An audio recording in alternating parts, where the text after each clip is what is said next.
सुनाओ Adani total gas limited. अब देखिए 832 रुपए 95 पैसे का प्राइस हमें देखने को मिला एंड अच्छी खासी तेजी हमें देखने को मिली है इस स्टॉक के अंदर। ग्लोबल लेवल पर फंडिंग जो है वो सिक्योर करी है इस कंपनी ने, ये एक बहुत ही बड़ी बात है स्टॉक के अंदर, जो कि नेटवर्क एक्सपेंड करना है गैस का उसके लिए। एंड जैसा कि आप बता रहे हैं कि 375 मिलियन डॉलर की फंडिंग सिक्योर करी है अडानी टोटल गैस ने, और यहाँ पर सिटी गैस नेटवर्क को एक्सपेंड करना, और ज्यादा बढ़ाना है, और ज्यादा यहाँ पर इंक्रीज करने का मतलब है और ज्यादा सेल्स का इंक्रीज होना, प्रॉफिटेबिलिटी का यहाँ पर इंक्रीज होना, जो कि यहाँ पर चाहिए है, डिमांड है अडानी टोटल गैस के अंदर कि ये होना चाहिए। ग्रोथ मिस आउट है अडानी ग्रुप के अंदर। एक ऐसा स्टॉक हमें देखने को मिलता है जो कि काफी कमजोर है आफ्टर अडानी बिलमाल लिमिटेड। एंड यहाँ पर निवेशकों ने ऑलमोस्ट सब कुछ यहाँ पर जो है जा चुका है। कोई ऊपर फंसा होगा, कोई इधर पर बाई कर रखा होगा निचले लेवल पर, तो उसका यहाँ पर रिटर्न उड़ गया। दोनों तरफ से मारा मारी पड़ी है, पर निचले लेवल पे जिन्होंने अभी बाई किया था ना 200 या 250 रुपए का पड़ा होगा, जिसके बाद उसके बाद तब भी यहाँ पर जो है ना बहुत सुकून वाली एक रिटर्न है। चलो ठीक है, कुछ तो है मेरे हाथ में, ये चीज है। बट अगर आप देखेंगे तो 131.42% का ही रिटर्न रह चुका है इस स्टॉक के अंदर, जो कि 1 जनवरी को, सॉरी यहाँ पर 2021 में हमें जो लेवल देखने को मिलता है 2020-2021 में, वो लमसम हमें 100-200 रुपए का लेवल हमें देखने को मिलता था। तो कुछ इस तरीके का यहाँ पर बात चल। बट अगर आप देखेंगे तो ये रिटर्न कोई बहुत बड़ा रिटर्न नहीं बचा है। जो शुरू से होल्ड कर रहा था और अब तक भी होल्ड कर रहा है, तो उसके पास अब कुछ है नहीं, एंड वो इंतजार कर रहा है लिक्विडिटी का कि इस स्टॉक के अंदर लिक्विडिटी आए, पैसा आए, पैसा झोंका जाए और ये स्टॉक चल पड़े। अडानी ग्रुप के अंदर तो वैसे भी अच्छी तेजी है। अडानी स्टॉक्स के अंदर आप देखेंगे अडानी ग्रीन एनर्जी वगैरह वगैरह ये सभी स्टॉक चल रहे हैं। बट सबसे कमजोर कड़ी जो है अडानी ग्रुप की वो है अडानी टोटल गैस और विलमार। अब देखिए यहाँ पर ना कुछ अलग चीज नहीं है अडानी टोटल गैस के पास।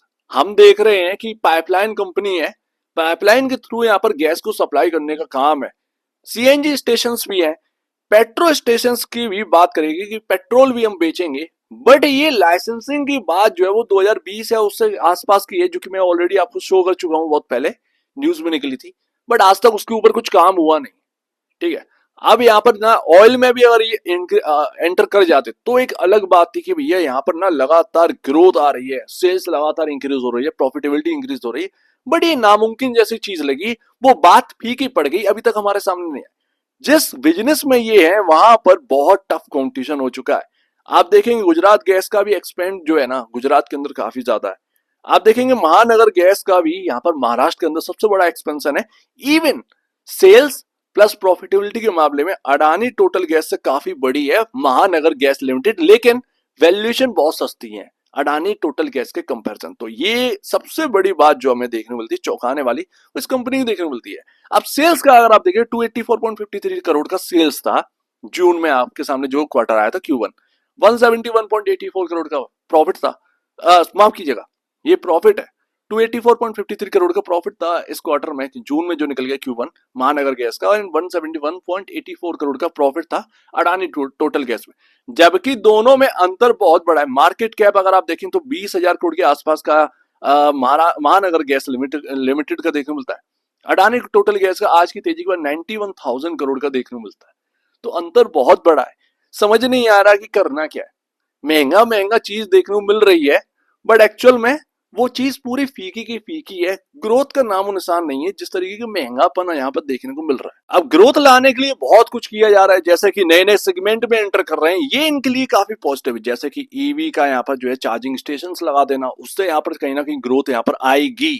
आई नहीं है, आएगी, उसका भी काम चल रहा है। बट कब तक पूरा होगा एंड उससे यहाँ पर कब तक आना होगा बैलेंस शीट में, अगर आप देखें इनकम स्टेटमेंट में कब तक वो उतरना स्टार्ट होगा, ये पता नहीं। ये फैक्ट है, पहली बात। दूसरा यहाँ पर हाइड्रोजन का भी यहाँ पर काम है, ठीक है। हाइड्रोजन का भी यहाँ पर जो है शुरुआत कर दी अडानी टोटल गैस ने, बट उसका भी इनकम स्टेटमेंट में कब असर देखने को मिलेगा ये अपने को पता नहीं। एंड हम जानते हैं कि हाइड्रोजन की डिमांड अभी है ही नहीं। कहाँ कितनी हाइड्रोजन की डिमांड हमें देखने को मिलती है, कितना यहाँ पर देखने को मिलता है इंडिया के अंदर, अभी तो कुछ भी ज्यादा देखने को नहीं मिल रहा है। सिंपल सी बात है। तो अभी हाल फिलहाल में जो दो चीजें हमें देखने को मिल रही हैं, वो हाल फिलहाल के समय में कुछ ज्यादा देने वाली नहीं है अडानी टोटल गैस के अंदर। भले ही यहाँ पर जो है ना 3-4 साल बाद यहाँ पर जो है असर पड़ना स्टार्ट करे, लेकिन हाल फिलहाल में जो निवेशक जूझ रहा है वो चीज ना सफर करनी पड़ेगी एक और टाइम तक। अब वो कितना समय लगने वाला है नहीं पता, लेकिन हाँ नए नए वर्टिकल में जा रहे हैं, ये एक अच्छी बात है। फिलहाल अगर आप देखेंगे तो यहाँ पर सेल्स आपको जो है वो 4475 करोड़ की देखने को मिलती है मार्च 2024 के हिसाब से। एंड यहाँ पर आपका ऑपरेटिंग प्रॉफिट 1104। अब यहाँ पर आप लॉजिक अगर आप देखेंगे, जो कि कोई अब मार्केट बट चुका है फंडामेंटल में और लिक्विडिटी में। सिंपल सी बात है, दो लोग बटे हुए हैं। फंडामेंटल वाला ये कह रहा है कि भाई 4475 करोड़ की सेल्स में 91,000 करोड़ का मार्केट कैप है। लॉजिक समझ में नहीं आ रहा कि इतना महंगा क्यों है, जबकि आपके पीयर कंपैरिजन कहाँ है। जबकि पीयर कंपैरिजन को बेनिफिट अडानी टोटल गैस की वजह से मिला है, री रेटिंग हुई है। महानगर गैस लिमिटेड उस वक्त 1,000 रुपए पे काम करता था। मैंने आपको बताया था कि अडानी टोटल गैस इन कंपनियों की री रेटिंग करवा देगा 101%। एंड वही चीज हुआ। यहाँ पर जैसी तेजी आई ये 1200 के आसपास गया, वो अडानी टोटल गैस तो गिर गया, लेकिन महानगर गैस लिमिटेड, गुजरात गैस, यहाँ पर ये सब चलने लगे। वो अगर आपको याद हो, मैंने जब कहा था आपके सामने, तब ये बहुत सस्ते स्टॉक्स थे। तो री रेटिंग अडानी टोटल गैस की वजह से हुए। अडानी टोटल गैस तो गिरा, लेकिन ये सब गैस के स्टॉक जो है वो डबल हो गए ऑलमोस्ट। तो ये चीज यहाँ पर हुई है। बट यहाँ पर अगर आप देखें तो लॉजिक से बाहर है, फंडामेंटल तो दिख नहीं रहे। लिक्विडिटी, जो कि पैसा झोंकने वाली बात होती है, पैसा तो किसी में भी झोंका जा रहा है, मार्केट में भी झोंका जा रहा है। देखिए मार्केट चल रहा है, तो लोग, एक निवेशक यहाँ पर वेट कर रहा है कि लिक्विडिटी आएगी ना ऐसे स्टॉक के अंदर तो दौड़ेंगे ये स्टॉक, विदाउट एनी लॉजिक। पैसे का जोर, पैसे का दम, तो वो चीज देखने को मिलती है।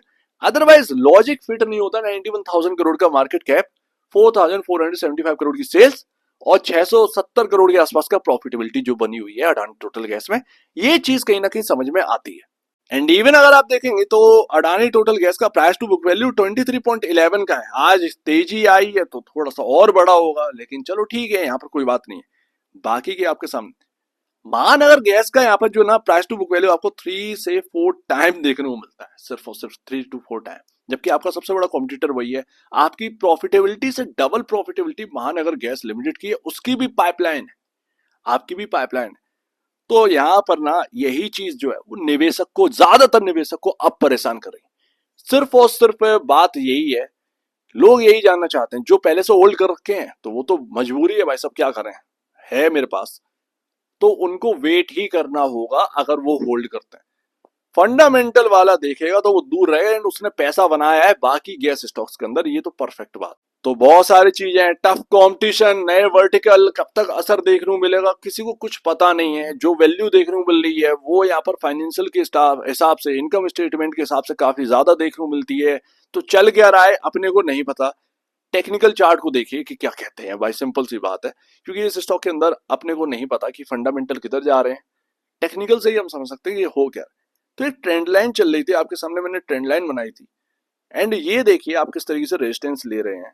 यहाँ पर निकला, लेकिन नेक्स्ट डे आपके सामने बिग सेलिंग आ गई एंड वापस से उस ट्रेंड लाइन के नीचे। एंड उसके बाद अभी एंड आज की डेट में जो सेलिंग आई है वो इस ट्रेंड लाइन से ही आई। यानी कि साफ साफ है कि जब तक ये ट्रेंड लाइन क्रॉस नहीं होगी तब तक भाई साहब नहीं होगा। एक बार अगर ट्रेंड लाइन पर ब्रेकआउट हो गया तो समझिए कहीं ना कहीं ये 1,000 रुपए का मार्क, यानी कि 4 डिजिट का मार्क कहीं ना कहीं छूना है इस स्टॉक को। एंड यहाँ पर है क्या, आपका जो लो लगा था ना, अभी हिंडनबर्ग की रिपोर्ट आई थी, उसमें जो लो लगा था 752 रुपए का लगा था। 752 रुपए का लो लगा था। जब ये आपका ब्रेक होगा तब आप कहिएगा कि गिरावट आ रही है। तब तक ऐसे ही रेंज में चल रहा है ये स्टॉक, ज्यादा कुछ हो नहीं रहा है। सिंपल सी बात है, मानना सीखना पड़ेगा। एंड लास्ट तो यहाँ पर जो मूविंग एवरेज है, मूविंग एवरेज के नीचे चल रहा है 100, 200, 50, ये सब नीचे। आज की डेट में जो सेलिंग आई है वो 50 DMI से ही आई है। ये जो 57 का लेवल है आपका, लमसम लमसम यही आपका जो आज का हाई है, वही आपका आज जो है 50 DMI से टकरा कर ही नीचे आया। तो ये चीज आपको देखने को मिलता है, मूविंग एवरेज को क्रॉस नहीं कर पा रहा, वापस से इधर की तरफ है। तो ये सारी चीजें अभी हाल फिलहाल में कुछ हमें देखने को नहीं मिल रहा। अब यहाँ पर इन्वेस्टर क्या करे, एक ही चीज कर सकता है। अगर आप स्टॉप लॉस रखकर चेज करेंगे तो यहाँ पर जो आपका हिंडनबर्ग का जो लो था 752 रुपए का, वो कहीं ना कहीं आपका एक इंपॉर्टेंट लेवल बन जाता है। उधर के आसपास का स्टॉप लॉस रखिए एंड यहाँ पर जो है ना अब एक्सपेक्ट करिए कि यहाँ पर ब्रेकआउट मिल जाए। तो ये एक चीज आप कर सकते हैं, सिंपल सी बात है। मैं ये नहीं कह रहा हूँ कि आपको करना है, मैं इसे बता रहा हूँ, आपको ध्यान रखिएगा। दूसरी चीज, फंडामेंटल जो जानता है समझता है वो दूर दूर रहिए। तो या तो आप लिक्विडिटी को यहाँ पर जो है इंतजार करिए कि लिक्विडिटी आए एंड ये स्टॉक बढ़े, उसकी वजह से फंडामेंटल गए साइड में, या फिर आप फंडामेंटल ड्राइवन बनिए कि नहीं अभी तो हाल फिलहाल में इस स्टॉक के अंदर कुछ रखा नहीं है, मैं तो दूसरे स्टॉक्स में जाने के लिए तैयार हूं।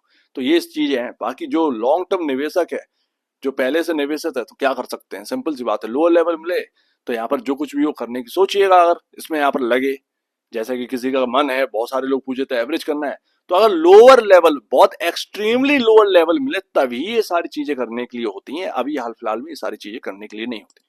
लेकिन अडानी टोटल गैस ग्रोथ का भूखा है, ग्रोथ का इंतजार कर रहा है, ये तो हमें समझ में आ रहा है। बाकी चार्ट पर ये सारी चीजें हैं, जिस तरफ मुड़ जाएगा वैसे ही यहाँ पर सारी चीजें हो जाएंगी, सिंपल सी बात। सो उम्मीद है काफी कुछ आपको समझ में आया होगा। एक बार वैसे पहले आप एक्सचेंज पहले अपने ब्रोकर एडवाइस से जरूर सलाह लीजिए, खुद की स्टडी करेगा, उससे बेहतर कुछ भी नहीं, खुद की स्टडी मस्ट है। तो आप दीजिए वीडियो देख लीजिए, बहुत धन्यवाद दोस्तों।